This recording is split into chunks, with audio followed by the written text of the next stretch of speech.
नमस्कार मंडळी, स्वागत आहे तुमचं एका नवीन ब्लॉगमध्ये। आज आम्ही आलोय शिर्डीला रात्यावरून। तसं आहे आम्हाला खूप उशीर झाला होता। साईनाथ महाराज की जय। रात्यामध्येच आम्हाला 3:30 वाजून गेले होते।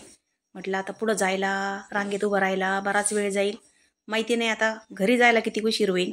शेवटी कुठेही गेलं तरी माणसाला घरची ओढ लागतच असती। पण आईला म्हटलं जाऊ दे मरू दे, जे होईन ते होईन। एकदा बाहेर पडलं ना मग त्या दिवसाचा विचारच करायचा नाही। चला आपण आता शिर्डीला साईबाबांचं दर्शन घेऊ। तर भाईने आम्हाला रस्त्याच्या पलीकडे सोडलं आणि आम्ही बुचकळ्यातच पडलो। आता जायचं कुठं, कोणत्या गेटने जायचं हेच कळेना। शेवटी एका पोलिसाला विचारलं, ते म्हटले गेट नंबर 2 ला जा, तुमच्यासोबत आजी आहे। मग आजी असल्यामुळे तुम्हाला आतमध्ये एकदम लवकर सोडण्यात येईल। आता आतमध्ये काय आपल्याला मोबाईल अलाउड नव्हता बरं का, तरी पण आम्ही पर्समध्ये घेऊन गेलो आणि दर्शन घेऊन बाहेर आलो। तिथं एक छोटं मंदिर होतं आणि तिथं बाबांची धुनी चालूच असती बघा। तिथं जे लोक अंगारा वगैरे लावतात सगळेजण तिथं पाया पडत होते। आम्ही दर्शन घेतलं आणि त्या मंदिराला छोट्याशा मी चक्रा मारायला गेले, पाठीमाग वळून बघितलं त्या एका पोलिसांनी माझ्या मुलीचाच मोबाईल हिसकावून घेतला। अरे बापरे, फार गोंधळच झाला। मग त्यांना असं वाटलं इथं काही चित्रीकरण केलंय का। त्यांनी मोबाईल चेक केला आणि मोबाईल परत मुलीकडे देऊन टाकला। म्हटले इथं काय फोटो वगैरे काढू नका। म्हटलं ठीक आहे सॉरी। आणि आम्ही तिथून डायरेक्ट बाहेरच्या गेटनी बाहेर पडलो। बाहेर पडताना असा प्रसाद तिथं वाटत होते बघा, आणि एका छोट्या पुडीमध्ये तिथं अंगाराई देत होती। आम्ही पण त्याचा लाभ घेतला। मग काय म्हटलं घरी जाऊन सगळ्यांना वाटता येईल प्रसाद। मुलगी म्हणली मम्मी इथं काय व्हिडिओ शूट करू नको। मी तिला म्हटलं जाऊ दे मरू दे, काय नाही होत ग, कुठं आपल्याला रोज यायचं व्हिडिओ काढायला। बाहेर आल्यावर प्रसाद घेतला आणि बाईला सांगितलं चला बरं आता लयच उशीर झालाय, आपल्याला कोलारमध्ये पण थांबायचं आहे।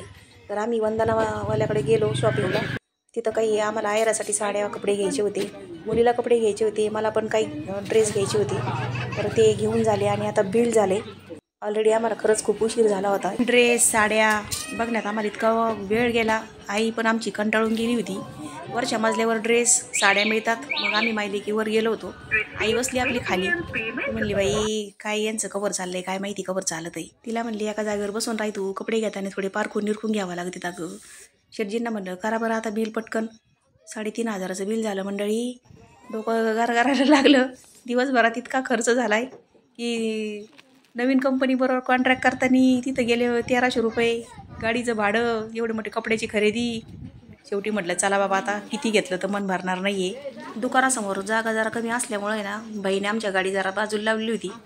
आईला म्हटलं चप्पल बाई बघून घाल ग, लोकांची घालशील नाही तर। म्हटलं चला आता टिकी रिक्षापर्यंत। कोलारमध्ये कपडे आणि तांब्या पितळाची भांडी इतके स्वस्त दरात मिळतात मंडळी। कधीतरी कोलारला भेट द्या आणि खरेदी करून बघा किंवा वस्तू बघायला या।